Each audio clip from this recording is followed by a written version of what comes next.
les deux grands problèmes qui reviennent souvent quand nous on discute entre nous des raisons pour lesquelles les catholiques ne sont pas forcément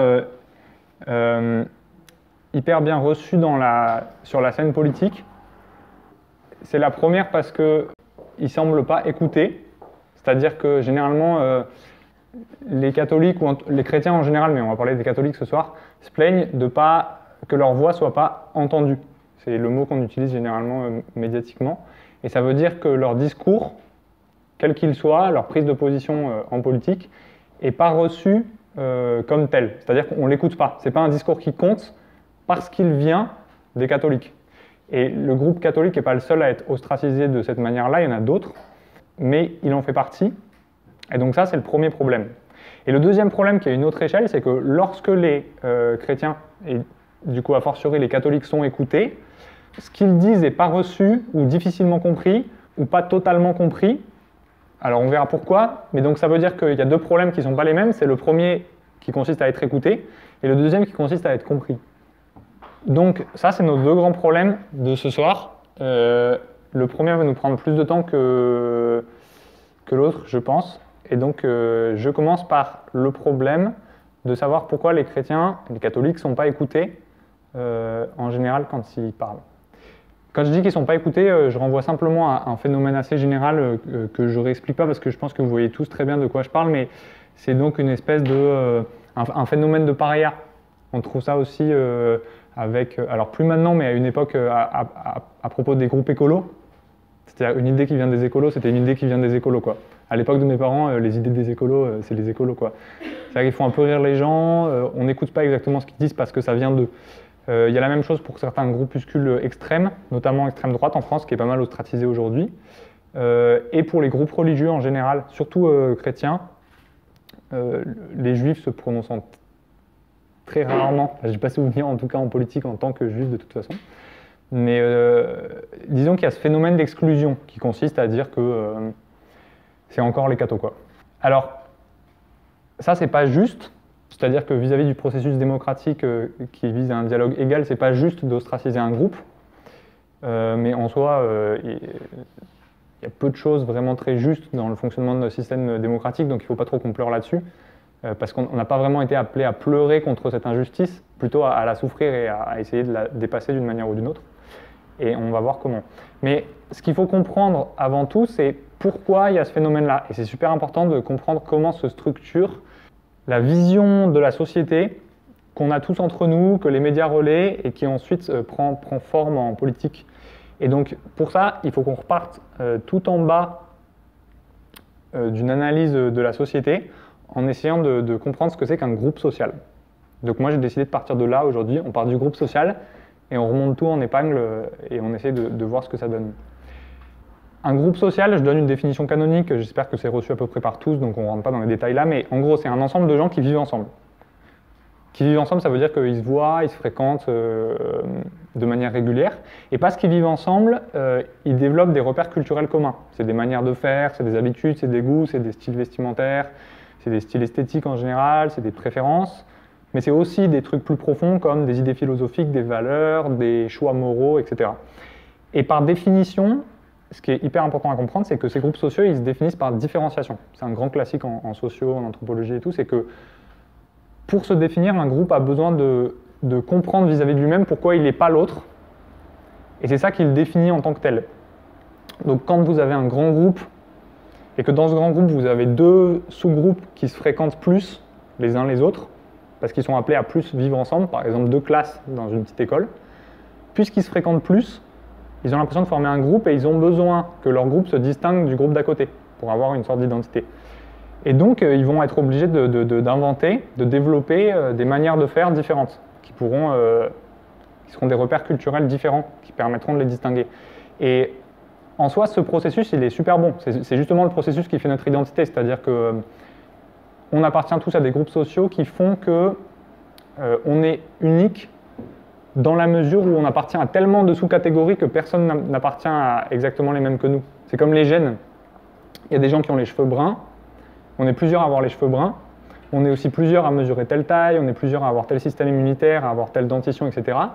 Mais au final, après avoir appartenu à tous ces groupes, il y en a tellement que chacun de nous est en fait un peu unique. Et les groupes sociaux, c'est pareil, c'est-à-dire que on est tous français, mais certains d'entre nous sont des étudiants, d'autres pas. Certains d'entre nous viennent de genre la classe moyenne supérieure, genre comme moi, d'autres de différents groupes.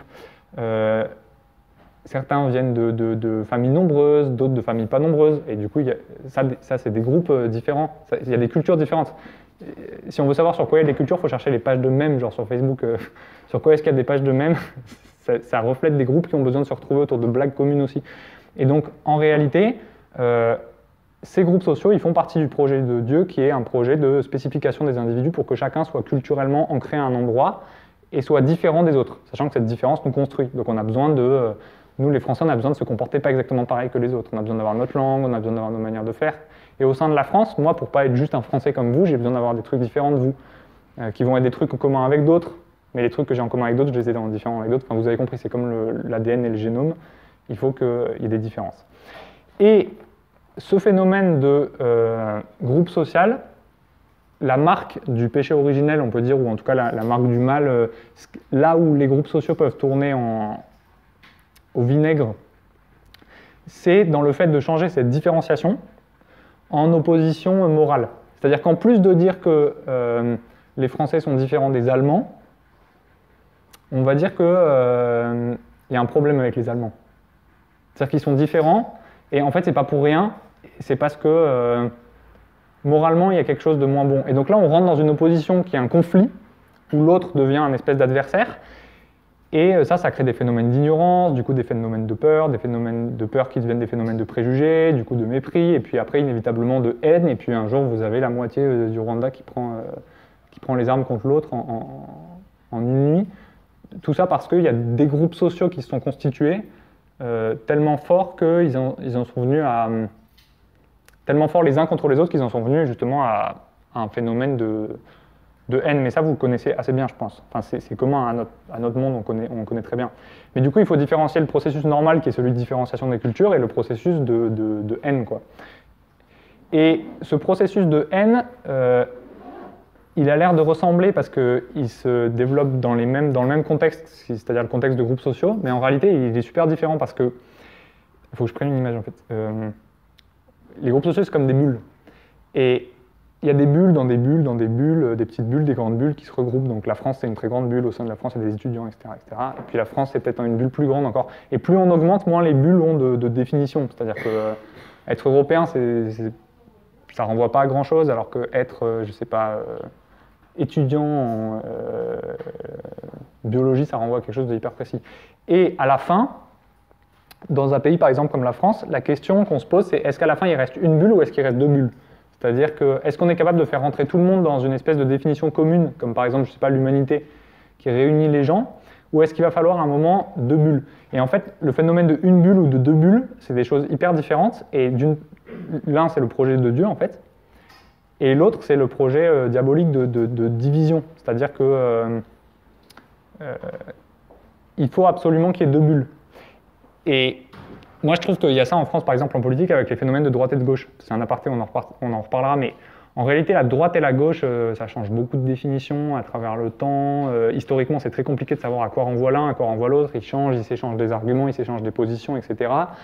Il y a même des philosophes qui travaillent sur la droite et la gauche, pour vous montrer à quel point c'est pas historique et est-ce qu'il n'y aurait pas une définition de la droite et de la gauche, mais en fait, ce que je pense, c'est que la logique conflictuelle des groupes sociaux veut qu'on ne peut pas accepter que tout le monde soit dans une même bulle, et donc au terme de toutes ces bulles, il faut qu'il en reste absolument au moins deux.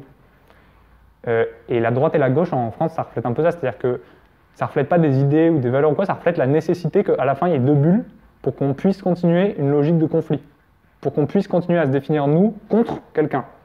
Et c'est parce qu'on veut se définir contre quelqu'un qu'il existe deux bulles, mais il n'y a pas forcément de raison, le reste c'est plus des prétextes, quoi. Mais on va y revenir. Donc, à mon avis, ce qu'il faut comprendre du groupe social, c'est que ça fonctionne comme une icône. C'est-à-dire qu'une icône, religieusement, c'est quelque chose qui est censé tourner vers Dieu, donc c'est une sorte de porte, quoi.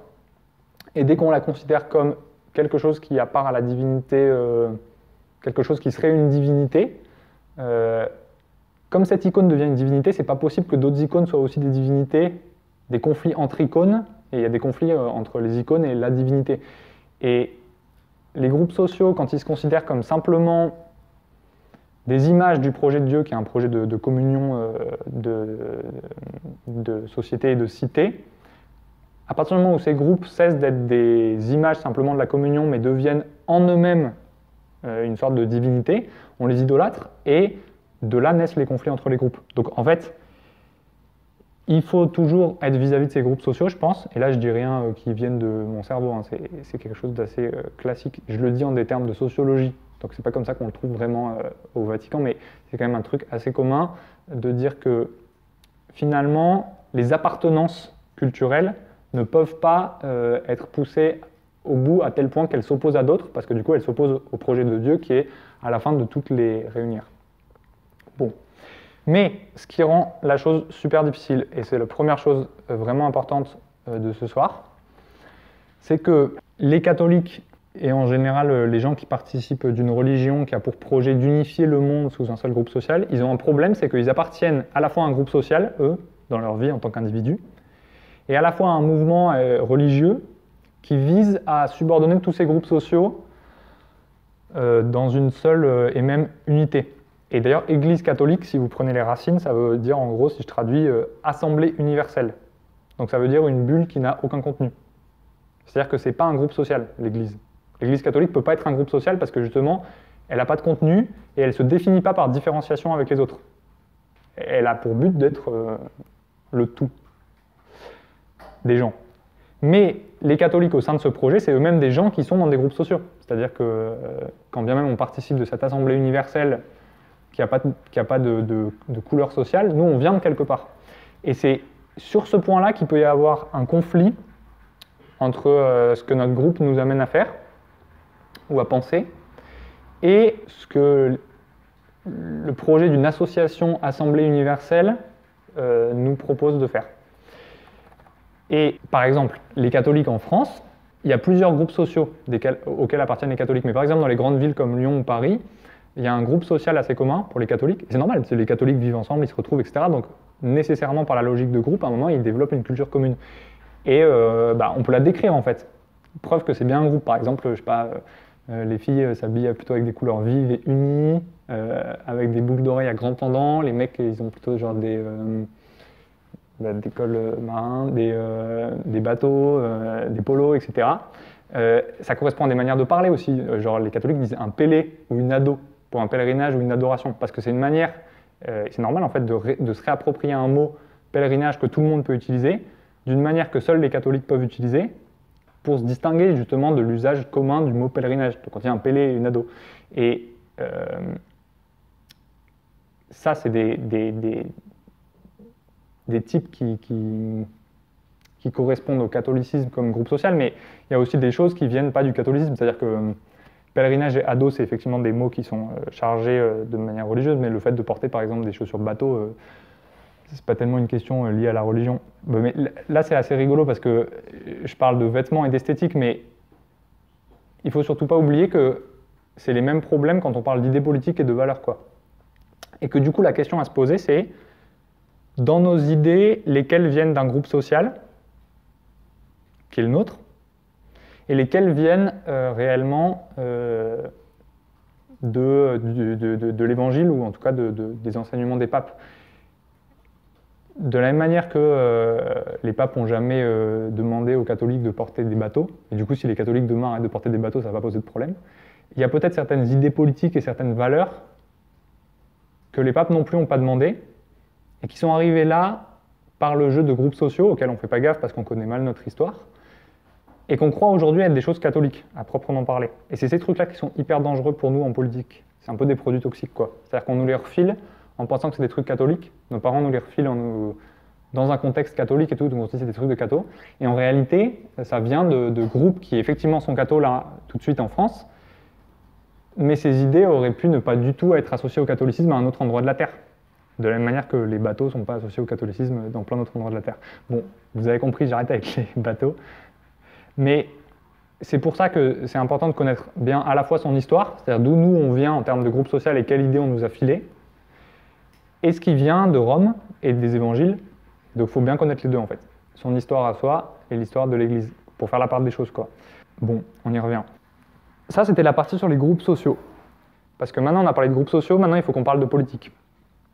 Et il faut voir ce que l'un, mis avec l'autre, comme en chimie, ça donne. Et la philosophie, c'est un peu de la chimie. On prend des concepts, des fois, on les met ensemble, on se dit qu'est-ce que ça va donner? Et ça explose généralement. Et là, les deux sont vraiment liés, c'est-à-dire que c'est important de penser les deux ensemble, et donc il faut qu'on parte de là pour penser la politique. Qu'est-ce que c'est la politique? Alors là, je vais y passer 30 secondes parce que sinon ça va être très vite lourd, parce que c'est très difficile à définir, mais le but de la politique, en gros, vous êtes d'accord que c'est d'organiser les activités de chacun pour pas qu'à grande échelle, ces activités deviennent des problèmes pour les autres. C'est-à-dire que quand vous êtes dans une famille et que vous ne rangez pas la table, ou que votre petit frère casse la machine à laver, ou que quelqu'un pique une crise, tout le monde voit directement les répercussions que ces actions ont sur la communauté, et il n'y a pas besoin de les intellectualiser et d'en faire un motif d'assemblée, de réunion pour décider. En revanche, si vous êtes 150 et que quelqu'un oublie de faire tel truc, peut-être que lui ne sait pas les répercussions que ça a sur un des 150 que lui ne connaît pas. Et c'est là qu'il y a besoin de se réunir, de faire remonter les avis, les idées, les gènes, les intérêts, et à un moment de se mettre d'accord sur ce qu'on fait. Donc en gros, à partir d'une certaine taille de groupe social, de groupe politique, vous êtes obligé d'organiser les choses, et c'est ça la politique. Et ensuite, on accepte ou non que là, il y ait un principe de justice ou pas. C'est-à-dire qu'aujourd'hui, en philosophie politique, il y a des gens qui défendent l'idée qu'il s'agit juste d'organiser les groupes, mais ce n'est pas forcément selon la justice, ça peut être selon la paix par exemple. On organise les groupes de sorte à ce qu'il y ait la paix, après est-ce que c'est juste ou pas, c'est notre question. Donc il y a plein de manières d'organiser les choses. Nous, je pense que les catholiques, on ne peut pas exclure qu'il y ait forcément une dimension de justice qui est hyper importante, mais c'est un point que je laisse de côté pour l'instant. Donc, ça c'était la politique, avant on a eu les groupes. Maintenant, si on met les deux ensemble, on aboutit à une création chimique qui s'appelle la logique de parti, qui est en gros l'évolution de la logique de groupe conflictuel mise au sein de la politique. Donc je vais parler de logique de parti. Je reprends cette expression, mais c'est quelque chose d'assez simple.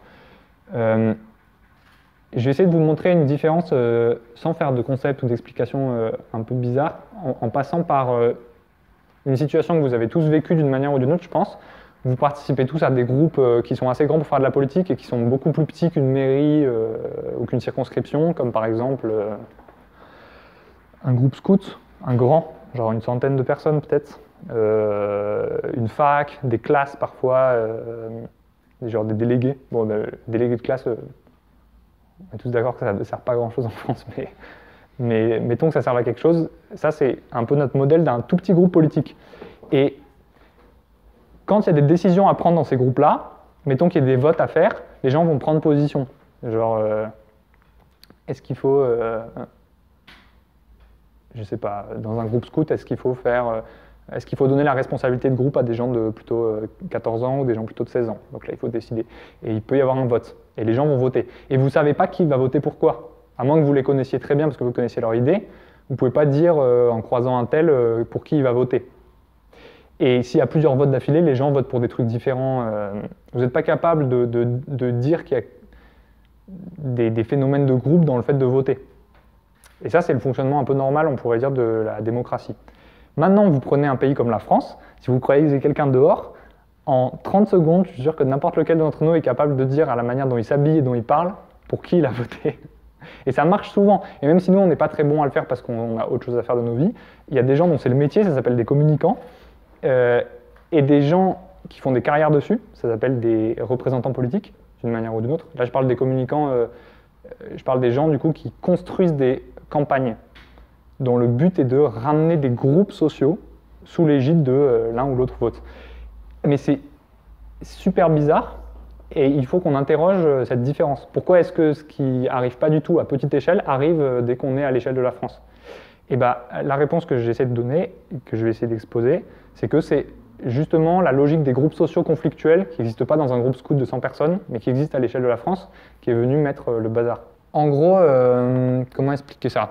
Vous prenez votre oncle, un repas de famille, vous prenez la nouvelle loi qui vient de sortir, vous mettez les deux ensemble, et normalement, si vous connaissez un peu votre oncle, vous savez ce qu'il va dire avant même qu'il ouvre la bouche.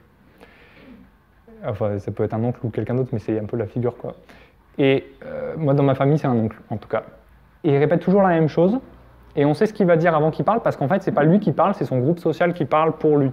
C'est-à-dire que il y a un phénomène d'emprisonnement dans un groupe social qui fait que les gens ne pensent pas forcément par eux-mêmes. En tout cas, ils vont se sentir obligés de défendre ce que leur groupe social considère comme important de défendre. Avant même que de s'être interrogé pour savoir si c'est juste, si c'est vrai, d'avoir vérifié des faits, etc. Parce que c'est du travail en plus. Mais moi, je viens d'une famille de gauche. Quand il y a une loi qui est portée par la droite, c'est forcément une mauvaise loi en fait. C'est la définition. Une mauvaise loi, c'est quoi? Papa, maman, c'est quoi une mauvaise loi? C'est une loi qui est portée par la droite. Et inversement. Et ça, c'est justement la logique de groupe. C'est-à-dire que c'est la logique de groupe conflictuelle. Maman, c'est quoi un Allemand? Ils sont pas comme nous. C'est une mauvaise personne, ou d'une manière ou d'une autre. Pour le dire simplement, il y a dans le groupe politique et des manières de s'habiller et des manières de penser. Les premières sont généralement anodines et les deuxièmes mettent un bazar monstrueux en politique justement parce que les gens ne pensent plus par eux-mêmes. Et si vous voulez le repérer, c'est simple. Demandez-vous quand vous commencez une discussion politique si vous avez la réponse avant même d'avoir écouté le mec en face. Si vous savez ce qu'il faut défendre ou pas. Vous savez ce qu'il faut que vous défendiez.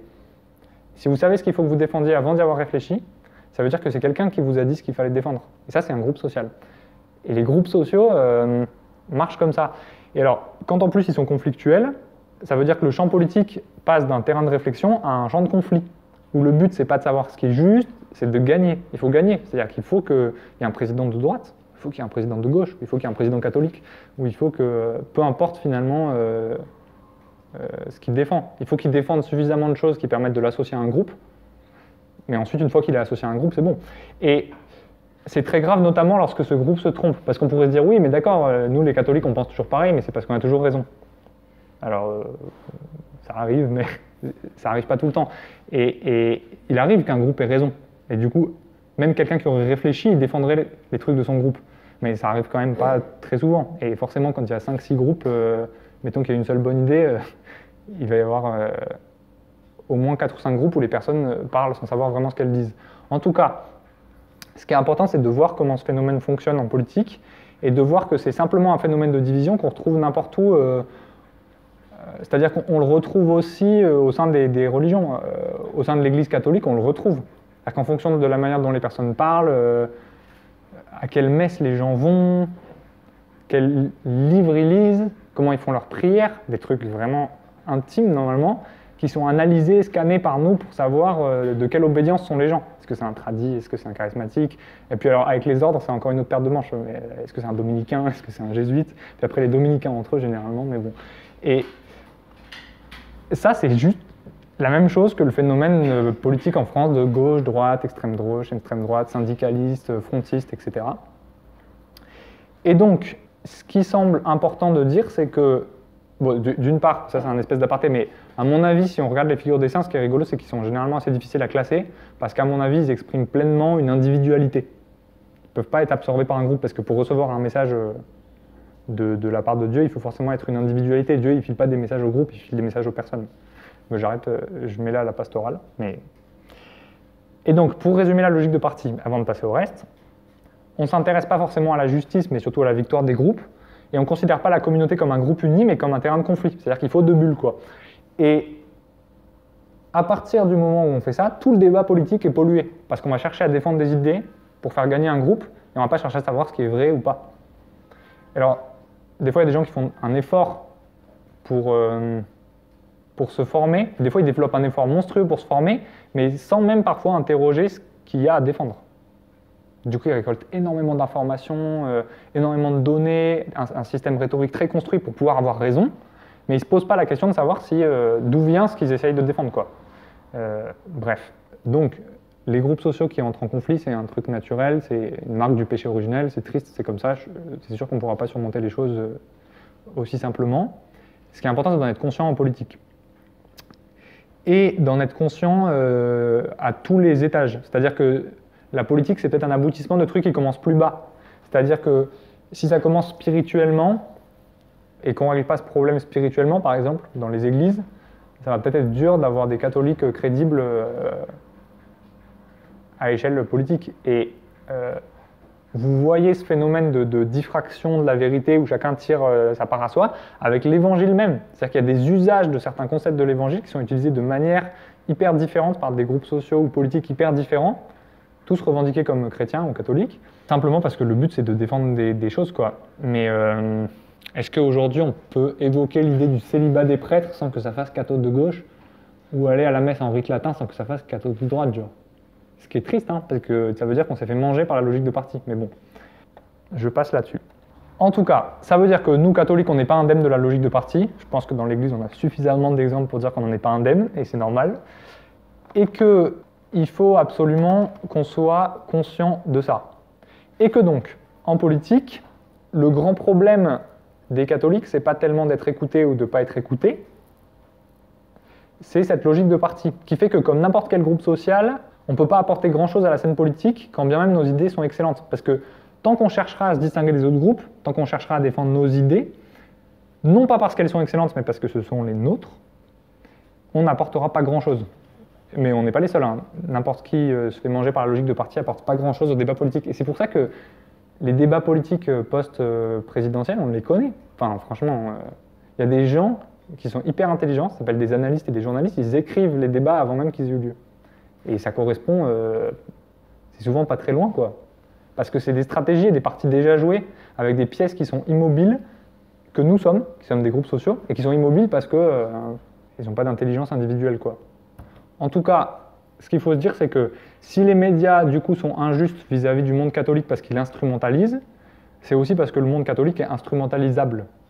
Alors, c'est pas juste de nous instrumentaliser, mais si on veut l'éviter, le plus simple, c'est pas tellement de cracher sur les médias, parce que, enfin, je dis les médias, je parle des médias de masse, par exemple en période présidentielle, il y a des journalistes qui font un travail incroyable, mais l'idée c'est que de toute façon, si on est un groupe social utilisable comme n'importe lequel des groupes sociaux, on va être utilisé, enfin, il n'y a pas de doute là-dessus, c'est comme ça que ça marche la politique à échelle nationale. Donc, ce qu'il faut, c'est que on arrive à faire taire nos oncles au repas de famille. Non, je rigole, c'est pas possible. Mais en tout cas, il faut absolument traiter l'argument suivant. Moi, généralement, quand je parle de cette idée-là aux gens, parfois les gens me répondent, de manière hyper intelligente, je trouve, oui, mais les catholiques, c'est pas pareil que les autres groupes sociaux. Il y a une particularité, c'est que comme nous, on a une pensée unie qui vient du Christ et qui est ensuite transmise par l'Église de Rome, on est d'accord. Mais on est d'accord parce qu'on a une pensée unique. Et donc, nous, notre unité, même si elle ressemble à l'unité d'un groupe social qui n'en a rien à faire du Christ, en fait, c'est faux, elle vient du Christ.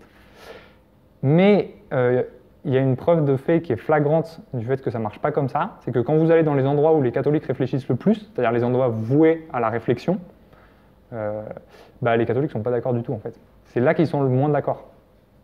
Et là où ils sont le plus d'accord, c'est justement dans les organes qui sont plus des organes d'action, des organes de mission, des organes pour faire des coups un peu médiatiques. Mais les endroits où vraiment les catholiques se posent pour réfléchir, pour savoir sur quoi ils sont d'accord sur plein de trucs qui s'appellent les dogmes, qui s'appellent la croyance en la divinité du Christ, en plein d'éléments théologiques. Mais quand on traite de politique, déjà il y a assez peu de choses, et en plus, ils sont très peu d'accord. Donc ça serait faux de dire que les catholiques ont une pensée politique unie parce qu'ils ont une pensée unie. Ça ne marche pas en politique. Et ça ne marche pas tout court.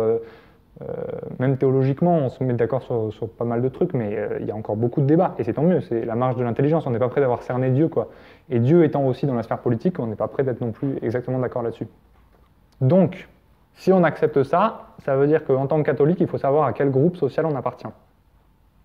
Mais je le sais, je viens d'un groupe social de gauche, donc j'essaie de faire gaffe, quoi.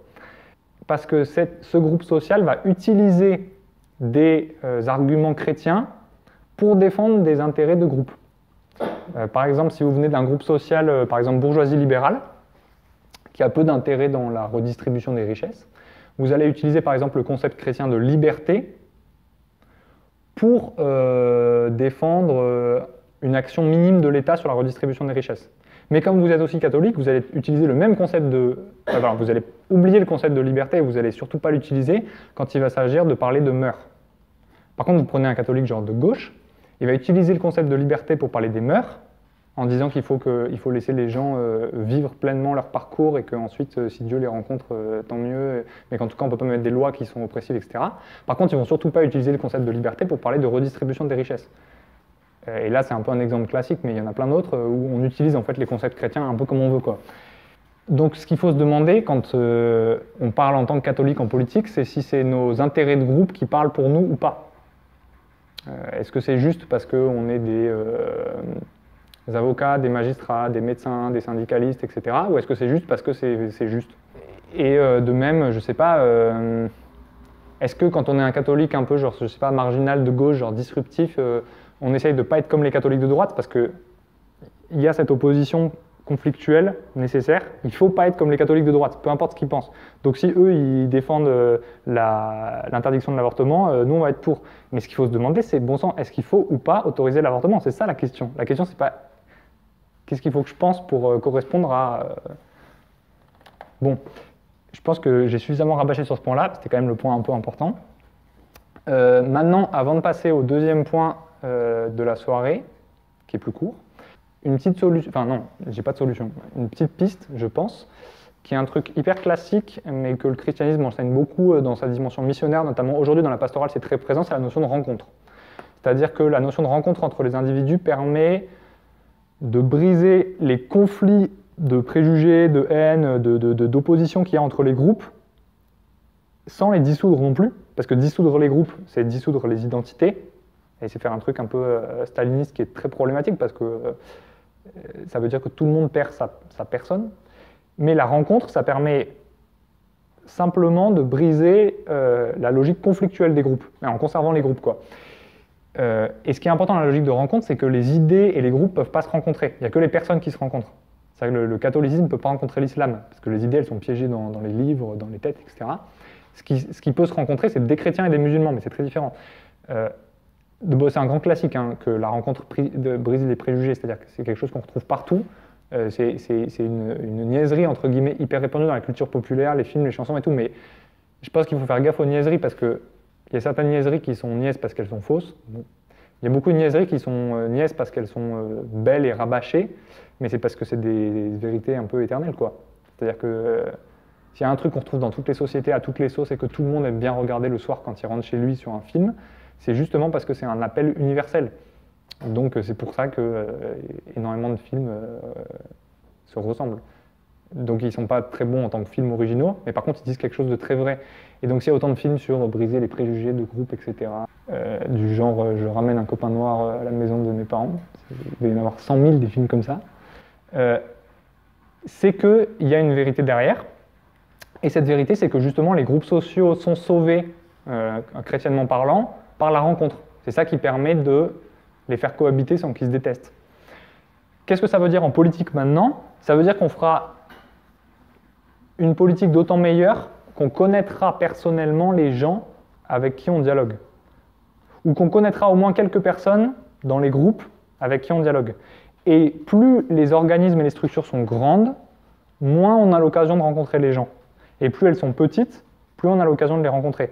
Et moi, c'est une des explications que je donne à un principe qui est un des grands principes de la doctrine sociale de l'Église, qui s'appelle le principe de subsidiarité, qui veut que quand on fait de la politique, toutes les affaires qui peuvent être décidées à petite échelle, tout en bas, doivent l'être à petite échelle, parce que comme ça, elles vont être décidées par des gens qui se connaissent, et qui, comme ils se connaissent, vont peut-être plus réagir comme un groupe scout que comme les Français à l'heure des élections présidentielles. Et vont peut-être arrêter de penser pour une fois à qui est de gauche, qui est de droite, qui est réactionnaire, qui est conservateur, qui est progressiste, qui est catholique, qui est athée, etc. Mais simplement réfléchir au bien de leur groupe. Donc, au maximum, pour reconstruire quelque chose, il faut faire de la politique à une petite échelle. C'est-à-dire que nous, on a plus d'intérêt à participer à des élections de quartier ou de mairie, d'arrondissement, qu'à des élections nationales. Enfin, ça, c'est une espèce d'idée d'ensemble, hein. Après, il faut en faire quelque chose, mais ça demande encore 1000 conférences et 1000 cerveaux autres que le mien. Mais vous remarquerez à quel point c'est étrange qu'en France, dans un pays ultra politisé et assez grand quand même, il y a des groupes à Lyon qui se rencontrent jamais à Lyon, mais qui se rencontrent à Paris quand c'est jour de manifestation. Vous avez des gens qui habitent dans la même ville à Lyon, mais qui ne peuvent pas se rencontrer, et qui se rencontreront que dans le cadre de l'opposition des groupes en tant que groupe où il n'y a pas de rencontre, à 500 km de là au nord. Parce que Paris, c'est la scène de rencontre des groupes, quoi. Mais en réalité, il y a un problème, quoi. Donc, tout ça pour dire que, à mon avis, le problème d'utilisation du groupe catholique et du fait qu'il soit tourné en ridicule, ça vient, du fait que les catholiques sont un groupe social. Je ne sais pas si on pourra y échapper, je ne sais pas s'il faut l'éviter, donc je préconise de rien faire, mais ce qui est sûr, c'est que ça vient de là. Peut-être que si par exemple les catholiques étaient beaucoup plus répandus dans toutes les strates sociales et culturelles de la société, ça serait beaucoup plus difficile de les instrumentaliser, parce qu'ils auraient des idées peut-être un peu plus différentes, mais bon. C'est normal que les catholiques vivent un peu ensemble aussi, c'est naturel. En tout cas, c'est l'explication. Du coup, il ne faut pas s'en offusquer parce que la politique fait ça avec n'importe quel groupe social. Il se trouve que tout de suite, les catholiques font partie des parias, mais ça va peut-être changer avec le temps, ça l'a pas toujours été, maintenant ça l'est. C'est peut-être pas particulier à nous, il ne faut pas qu'on croie qu'on soit le centre de l'histoire politique française, quoi. Et troisième chose, il faut travailler à la rencontre, qui est un assainissement politique réel.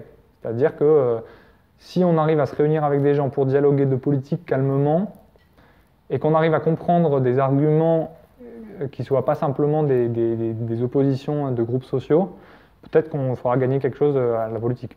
Du coup, ça c'était pour le premier grand point.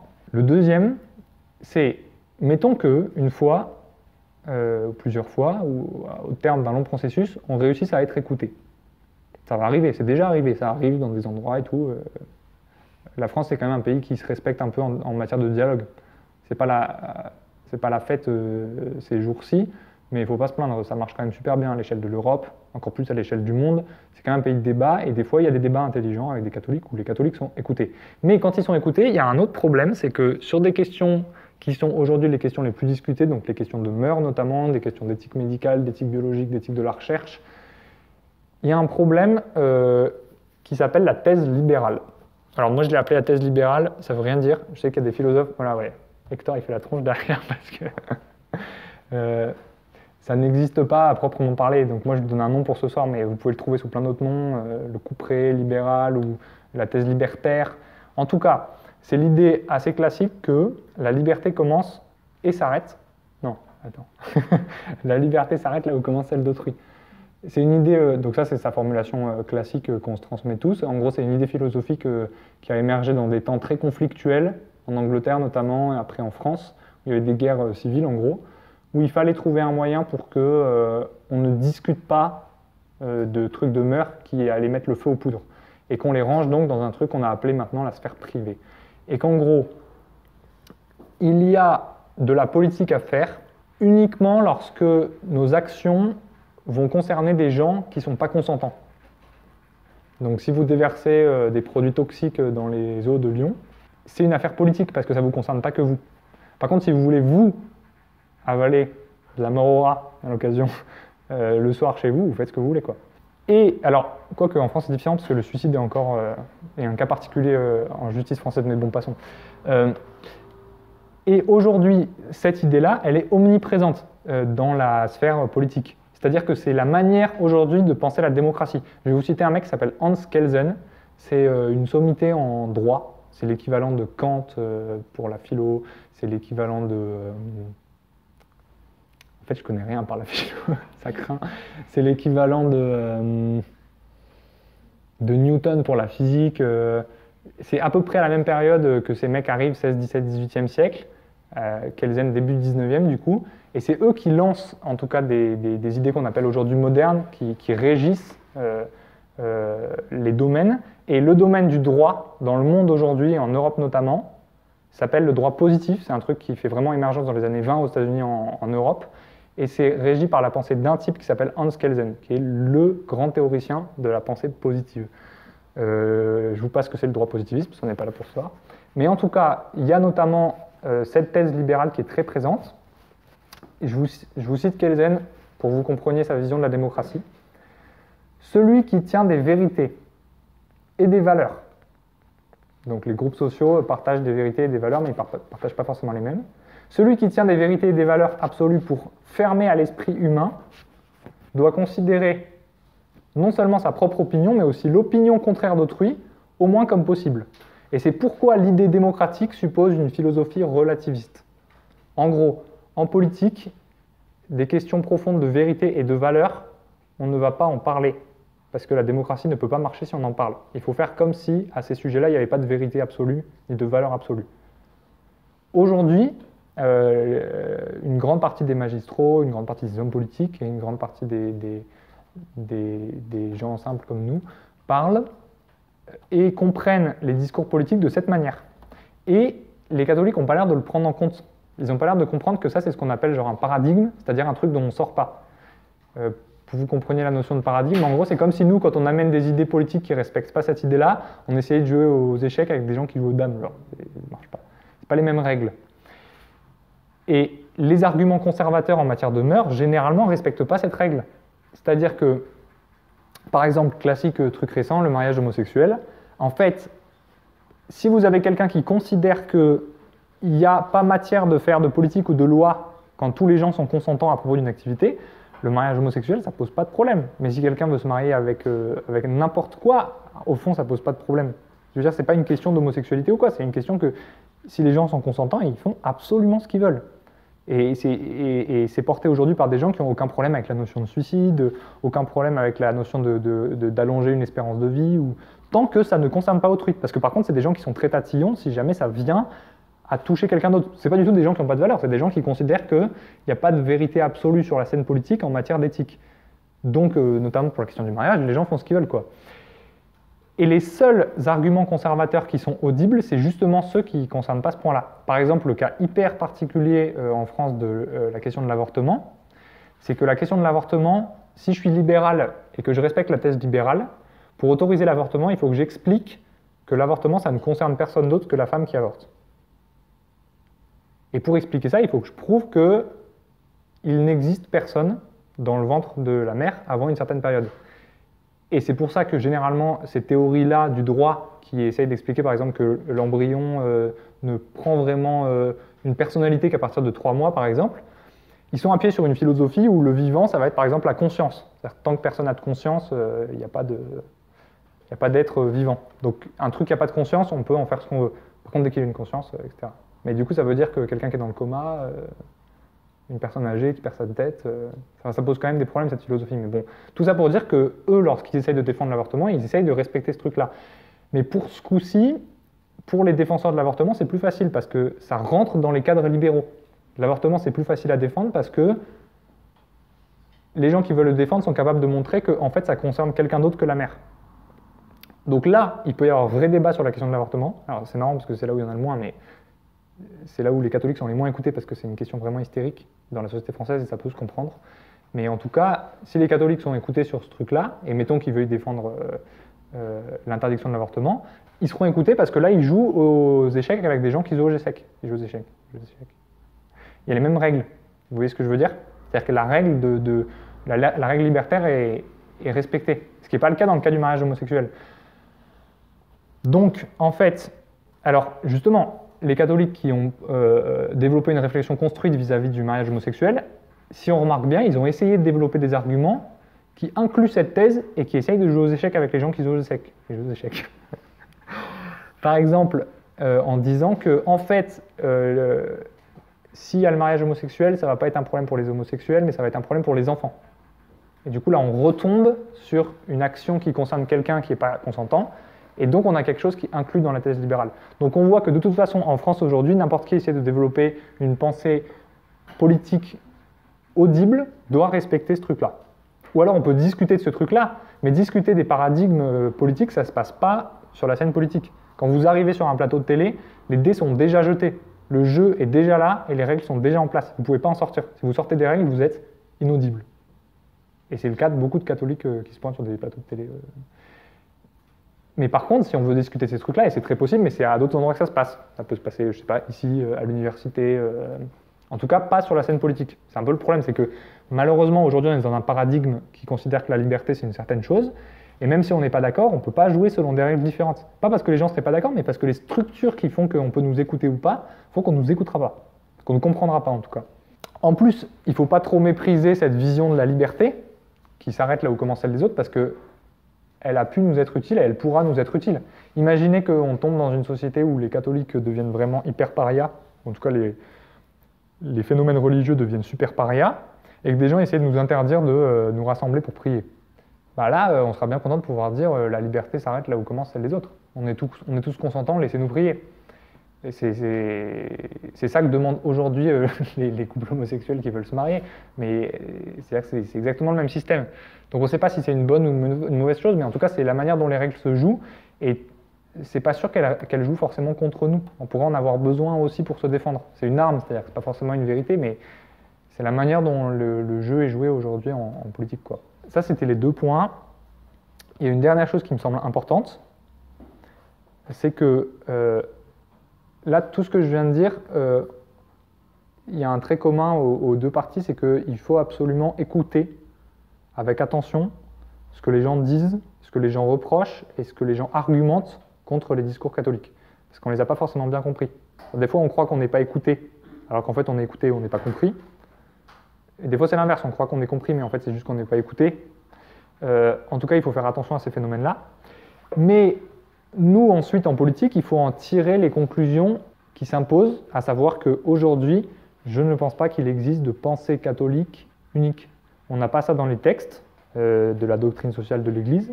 On n'a pas ça dans la pensée commune aujourd'hui en France. Les catholiques n'arrivent pas à se mettre d'accord sur ces points-là. Même dans les endroits où on réfléchit et où les groupes sociaux sont mis de côté. Et finalement, c'est assez normal parce que si on considère que la politique c'est une grande chose et une chose sacrée, de la même manière que le sont les mystères, si la justice est le mystère propre à la politique, c'est normal qu'on ne vienne pas à bout d'un mystère. Et de la même manière qu'on n'est pas encore d'accord entre nous sur plein de points de théologie, on ne sera pas d'accord entre nous sur plein de points de politique. Mais c'est normal, c'est-à-dire que si la justice c'est une partie de Dieu, enfin c'est un attribut de Dieu, au même titre que la divinité, que la toute-puissance, etc., c'est aussi quelque chose sur lequel on va galérer. Et parfois, il y a une tendance chrétienne à penser que, en gros, la théologie, c'est des trucs effectivement sacrés où il faut discuter, et puis la politique, c'est facile, il faut affronter une société qui ne comprend rien, on a des idées simples. Mais on n'a pas des idées simples, en fait. C'est-à-dire que moi, quand je me demande ce qu'il faut que je défende en tant que catholique, je ne m'en sors pas, quoi. C'est très compliqué. Et c'est très compliqué parce que, justement, il ne s'agit pas de dire ce qui est bon absolument ou pas. Il s'agit de dire ce qu'on peut faire à un moment donné dans une société, d'une culture donnée, avec tel type de conflit. La politique, c'est quelque chose à un moment donné qu'il faut faire pour que les choses aillent mieux à un moment donné. Ça n'a rien à voir avec un conseil pastoral pour faire de l'éducation sexuelle pour adolescents prépubères, quoi. Sans mépris, hein, mais ce que je veux dire, c'est que c'est des choses beaucoup plus simples. D'enseigner à des gens comment il faut qu'ils gèrent. Et déjà, c'est compliqué, un adolescent. Mais le problème, c'est que la politique, c'est 60 millions de gens. Donc c'est beaucoup plus compliqué. Et donc finalement, en politique, je pense qu'il faut qu'on ait la même humilité qu'on a de toute façon dans une dimension d'évangélisation, c'est-à-dire que quand on parle du Christ aux gens, on n'en parle pas comme si on savait ce qu'il était intégralement, ni comme si on le possédait, et ni comme si on savait ce qu'il fallait faire avec lui. On le présente sans vraiment le comprendre, et des fois les gens sont attirés, on ne sait même pourquoi, etc. La politique, c'est un peu pareil, c'est-à-dire qu'on fait de la justice avec quelque chose qu'on ne comprend pas, avec des règles de justice qu'on n'a pas encore fini de comprendre et qui sont contenues dans les Écritures, dans les enseignements, dans la tradition, etc.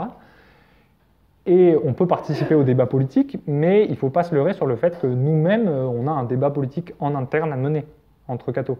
Et du coup, si je peux conclure comme ça, je dirais qu'il faut que, avant d'intervenir sur la scène politique, il faut qu'on discute entre nous et qu'on soit d'accord sur le fait que c'est très compliqué en fait. Enfin, nous, ça fait 3 ans qu'on y est là, et on a écrit des trucs, hein, mais je pense pas qu'on soit encore mis d'accord sur quelque chose de vraiment fondamental. Il y a des trucs qui ressortent, mais ce qui ressort, c'est surtout que c'est compliqué. Voilà, je finirai sur ces mots.